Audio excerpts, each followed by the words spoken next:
ঢাকায় এক সাবেক মার্কিন গোয়েন্দা কর্মকর্তা ও কয়েকজন মার্কিন কূটনীতিকের কথিত সফরকে কেন্দ্র করে বিভিন্ন মহলে আলোচনা ও জল্পনা তৈরি হয়েছে। আলোচনায় দাবি করা হচ্ছে সিআইএর সাবেক কর্মকর্তা জেরাল্ড পি হ্যামিল্টন ঢাকায় অবস্থান করছেন এবং তার সফরের বিষয়ে কোনো আনুষ্ঠানিক ঘোষণা দেওয়া হয়নি। একই সঙ্গে আরও কয়েকজন মার্কিন প্রতিনিধিও কূটনীতিক পাসপোর্টে বাংলাদেশে এসেছেন বলে দাবি করা হলেও এ বিষয়ে সরকারি বা মার্কিন দূতাবাসের পক্ষ থেকে প্রকাশ্যে কোনো তথ্য দেওয়া হয়নি। এই পরিস্থিতিতে সফরের উদ্দেশ্য নিয়ে নানা প্রশ্ন উঠছে। আলোচনায় বলা হয়েছে জেরাল্ড পি হ্যামিল্টন দীর্ঘ ৩ দশকের বেশি সময় সিআইএর ডিরেক্টরেট অফ অপারেশনসে কাজ করেছেন, যে বিভাগ বিদেশে গোয়েন্দা তথ্য সংগ্রহ, গোপন কার্যক্রম এবং বিদেশি গোয়েন্দা নেটওয়ার্ক পরিচালনার সঙ্গে সম্পৃক্ত। ফলে তার বাংলাদেশ সফরকে ঘিরে স্বাভাবিকভাবেই বিভিন্ন ধরনের জল্পনা তৈরি হয়েছে। আলোচনায় আরও দাবি করা হয়েছে যে কয়েকজন মার্কিন কূটনীতিকও নীরবে ঢাকায় অবস্থান করছেন এবং তাদের কর্মসূচি সম্পর্কে প্রকাশ্যে কোনো তথ্য নেই। সাধারণত কূটনীতিক সফরের ক্ষেত্রে বৈঠক, উদ্দেশ্য ও আনুষ্ঠানিক কর্মসূচি সম্পর্কে কিছু তথ্য প্রকাশ করা হলেও এখানে তা দেখা যাচ্ছে না বলে প্রশ্ন তোলা হয়েছে। এই ঘটনাকে সাম্প্রতিক বাংলাদেশ যুক্তরাষ্ট্র সম্পর্ক, কথিত বাণিজ্য চুক্তি, আঞ্চলিক ভূরাজনীতি এবং চীনের সঙ্গে বাংলাদেশের সম্পর্কের প্রেক্ষাপটে বিশ্লেষণ করার চেষ্টা করা হয়েছে। আলোচনায় অনুমান করা হয়েছে এসব সফরের সঙ্গে আঞ্চলিক সামরিক স্বার্থ বা কূটনীতিক তৎপরতার কোনো সম্পর্ক থাকতে পারে। তবে এসব দাবির পক্ষে কোনো আনুষ্ঠানিক প্রমাণ উপস্থাপন করা হয়নি। আলোচনায় ২০১৫ সালের একটা পুরনো ঘটনাও উল্লেখ করা হয়েছে, যেখানে ঢাকার একটি হোটেলে এক মার্কিন নাগরিকের মৃত্যুর প্রসঙ্গ তুলে বলা হয় যে তার মরদেহ ময়নাতদন্ত ছাড়াই মার্কিন দূতাবাস গ্রহণ করেছিল বলে বিভিন্ন প্রতিবেদনে দাবি করা হয়। সেই ঘটনাকেও বর্তমান আলোচনার সঙ্গে যুক্ত করে বিভিন্ন প্রশ্ন তোলা হয়েছে, যদিও সংশ্লিষ্ট বিষয়ে স্বাধীনভাবে যাচাই করা তথ্য উপস্থাপন করা হয়নি। সামগ্রিকভাবে পুরো আলোচনার মূল বক্তব্য হল ঢাকায় কথিত মার্কিন প্রতিনিধিদের এই সফর এবং এর উদ্দেশ্য সম্পর্কে আনুষ্ঠানিক তথ্যের অভাবের কারণে নানা ধরনের জল্পনা, প্রশ্ন ও বিতর্ক তৈরি হয়েছে। তবে আলোচনায় উত্থাপিত অভিযোগ, সন্দেহ ও সম্ভাব্য উদ্দেশ্যগুলোর পক্ষে নির্ভরযোগ্য বা সরকারি প্রমাণ উপস্থাপন করা হয়নি। ফলে এসব দাবি এখনও যাচাইবিহীন এবং সংশ্লিষ্ট কর্তৃপক্ষের আনুষ্ঠানিক বক্তব্য ছাড়া এ বিষয়ে নিশ্চিত সিদ্ধান্তে পৌঁছানো সম্ভব নয়। আসসালামু আলাইকুম প্রিয় দর্শক, যখন কথিত মার্কিন বাণিজ্য চুক্তির কারণে আমাদের এই দেশের স্বাধীন সিদ্ধান্ত গ্রহণের ক্ষমতা খর্ব হয়েছে অথবা আমাদের সার্বভৌমত্ব হুমকির মুখে পড়েছে বলে চারদিক থেকে একটা উদ্বেগ, উৎকণ্ঠা, ঠিক সেই মুহূর্তে ঢাকায় হঠাৎ করে কেন গোপনে মার্কিন গোয়েন্দা কর্মকর্তা কিংবা মার্কিন কূটনীতিকরা গোপনে সফর করছেন? কি তাদের উদ্দেশ্য? কেন তাদের এসব সফর সম্পর্কে কোনো পক্ষ থেকেই, কি মার্কিন দূতাবাস কিংবা সরকারের পক্ষ থেকে কোনো কিছুই জানানো হচ্ছে না? এবং সেই জায়গা থেকে অবশ্যই বিষয়গুলো সন্দেহজনক। যেমন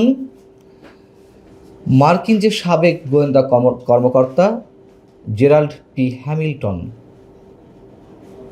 তিনি মার্কিন দূতাবাসের ব্যবস্থাপনাতে ঢাকায় এসেছেন এবং ঢাকার একটি 5 তারকা হোটেল ওয়েস্টিনে তিনি উঠেছেন। এ বিষয়ে ভারতের একটি গণমাধ্যম নর্থ ইস্ট নিউজ তারা রিপোর্টও প্রকাশ করেছে। এবং এই যে জেরাল্ড পি হ্যামিল্টন, তিনি কোথায় কাজ করতেন? সিআইএ, মার্কিন গোয়েন্দা সংস্থা, সেন্ট্রাল ইন্টেলিজেন্স এজেন্সির ডিরেক্টরেট অব অপারেশনসে দীর্ঘ 3.5 দশকের বেশি সময় তিনি কাজ করেছেন। তার এই সফর কেন সন্দেহজনক? আগেই বলেছি, গোপন রাখা হয়েছে। প্রথমত, এই সফর সম্পর্কে আনুষ্ঠানিক কোনো ঘোষণা নেই। দ্বিতীয়ত, এই ব্যক্তি সিআইএর যে গোপন কার্যক্রম, ক্ল্যান্ডেস্টাইন সার্ভিসে দীর্ঘদিন তিনি চাকরি করেছেন এবং সিআইএর সর্বোচ্চ সম্মাননাগুলো অর্জন করে তিনি অবসরে যান। এবং সেই সাবেক কর্মকর্তা, মানে মার্কিন যুক্তরাষ্ট্রের দৃষ্টিতে একজন সফল গোয়েন্দা কর্মকর্তা, তিনি বাংলাদেশে। সিআইএর ডিরেক্টরেট অফ অপারেশনসের কাজ কি? বিদেশে গোয়েন্দা তথ্য সংগ্রহ, গোপন অভিযান পরিচালনা এবং বিদেশি গোয়েন্দা নিয়োগ এবং পরিচালনার দায়িত্ব পালন করে থাকে। আর যে 3 মার্কিন কূটনীতিকের কথা বললাম, তাদের বিষয়ে এ পর্যন্ত কোনো গণমাধ্যমে কোনো রিপোর্ট প্রকাশ হয়নি ঠিকই, তবে আমার যে ব্যক্তিগত সোর্স, বিশ্বস্ত সোর্স, তারা জানাচ্ছে যে তারা 31শে জুলাই পর্যন্ত ঢাকায় অবস্থান করবেন। তাদের নাম, পাসপোর্ট সব কিছু রয়েছে। আমি নামগুলো শুধু প্রকাশ করি। তাদের একজন জেরাল্ড চার্লস, জর্জ ডড এবং র্যান্ডাল ভন। তাদের নিয়ে কেন সন্দেহ যাচ্ছে? খুবই যৌক্তিক প্রশ্ন। তারা ডিপ্লোম্যাটিক পাসপোর্ট নিয়ে বাংলাদেশে প্রবেশ করেছেন। খুব স্বাভাবিকভাবেই যারা ডিপ্লোম্যাটিক পাসপোর্ট নিয়ে নিজ দেশ থেকে অন্য দেশে যান, সেই দেশের সরকার কিংবা সেই দেশের ওই নাগরিকদের দূতাবাস তারা খুব স্বাভাবিকভাবেই প্রকাশ্যে নিয়ে আসেন বিষয়গুলো, এবং তারা কোথায় বৈঠক করবেন, কী উদ্দেশ্যে এসেছেন, তাদের যেই কর্মসূচি, সেগুলো সম্বন্ধে অন্তত সরকার না হোক সংশ্লিষ্ট রাষ্ট্রের দূতাবাস তারা বিষয়গুলো তুলে ধরে, এবং এটি স্বাভাবিক নিয়ম। কিন্তু এই 3 জন সম্পর্কেও কোনো ধরনের কোনো তথ্য কেউ প্রকাশ করছে না। নর্থ ইস্ট নিউজ তারা দাবি করছে যে জেরাল্ড পি হ্যামিল্টন, সিআইএর সাবেক কর্মকর্তা, তিনি ওয়েস্টার্নে উঠেছেন এবং এই সফর নিয়ে, মানে তার এই সফরে আসলে কোনো ধরনের সরকারি আলোচনা, নিরাপত্তা সহযোগিতা কিংবা ব্যক্তিগত কোনো কার্যক্রম আছে কিনা, বা অন্য কারোর সাথে কোনো ধরনের কর্মসূচিতে যোগ দেবেন কিনা, সেসব বিষয়ে কিছুই উল্লেখ করা হয়নি, কোনো ধরনের ইঙ্গিতও পাওয়া যায়নি। এবং এও তো শোনা যায়, এর আগে অনেকেই দাবি করেছেন যে ঢাকায় মার্কিন গোয়েন্দা সংস্থার একটি নিজস্ব কার্যালয়ও ডক্টর ইউনূস সরকারের সময় খোলা হয়েছে। এমনিতেই করিডোর নিয়ে নানান ধরনের আলোচনা তুঙ্গে ছিল ডক্টর ইউনূস সরকারের সময়। বন্দর বিদেশিদের হাতে তুলে দেওয়া নিয়ে মার্কিন যে চাপ, সেসব বিষয় নিয়ে নানান ধরনের কথাবার্তা, গুঞ্জন ছিল। গুঞ্জন কি, এগুলো সত্যতা আছেই, সত্যতা অবশ্যই আছে, এবং সেগুলো একটা পর্যায়ে থেমে গেলে আবারও কি সেইগুলো মাথাচাড়া দিয়ে উঠছে। এবং প্রথমেই যে বললাম যে মার্কিন যে কথিত বাণিজ্য চুক্তি, সেই চুক্তিতে আমাদের যে সার্বভৌমত্ব হুমকির মুখে পড়েছে, সেটি নিয়েও নতুন করে কোনো তৎপরতা আছে কিনা। এবং একই সাথে মনে করিয়ে দিতে চাই যে চীনের পক্ষ থেকে যে ধরনের দাবি করা হচ্ছে, বা আমাদের প্রধানমন্ত্রীর চীন সফর, তার মধ্য দিয়ে চীনের সাথে আমাদের যে বন্ধুত্ব অনন্য মাত্রায় নিয়ে যাওয়ার কথাবার্তা চলছে, সেই জায়গাগুলোতে বিশেষ কোনো উদ্দেশ্যে এই মার্কিন সাবেক গোয়েন্দা কর্মকর্তা কিংবা মার্কিন কূটনীতিকরা ঢাকায় এসেছেন কিনা। অথবা যদি আরও স্পষ্ট করে বলি, ডিপ স্টেটের খেলা তো এখনও পর্যন্ত থামেনি, এটি স্পষ্ট অনেকের কাছে। সেই ডিপ স্টেটের হয়ে তারা বিশেষ কোনো অভিযানে এসেছেন কিনা, সেটি অনেক বড় প্রশ্ন। আমি আপনাদের একটু মনে করিয়ে দিই, যে কথাগুলো বলছি তার সপক্ষে একটি যুক্তি তুলে ধরি। আপনাদের অনেকেরই জানা আছে যে গত বছরের আগস্টে, অর্থাৎ 2025-এর আগস্টের 31 তারিখে এই হোটেল ওয়েস্টিনেই একজন মার্কিন নাগরিকের মরদেহ পাওয়া গিয়েছিল।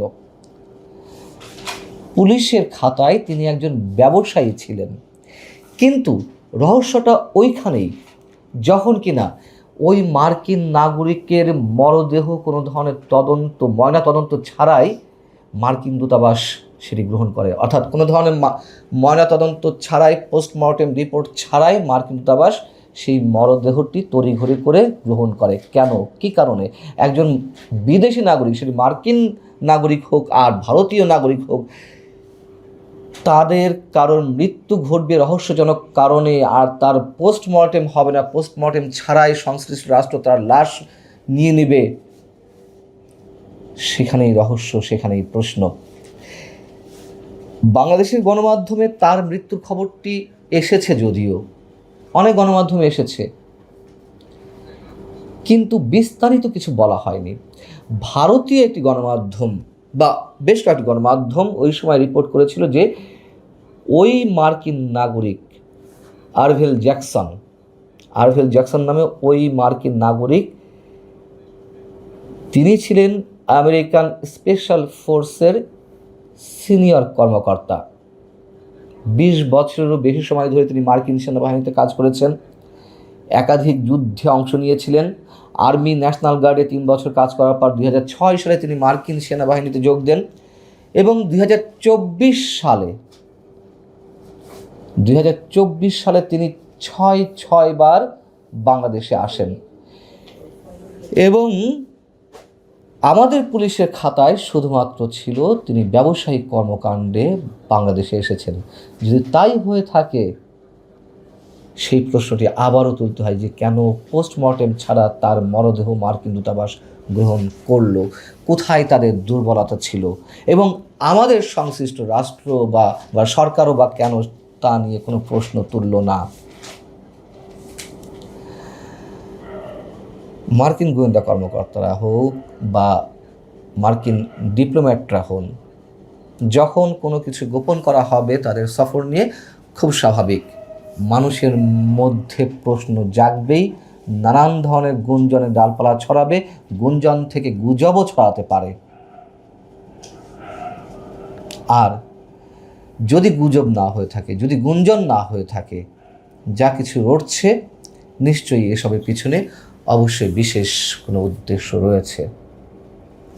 ভালো থাকুন সবাই, আল্লাহ হাফেজ।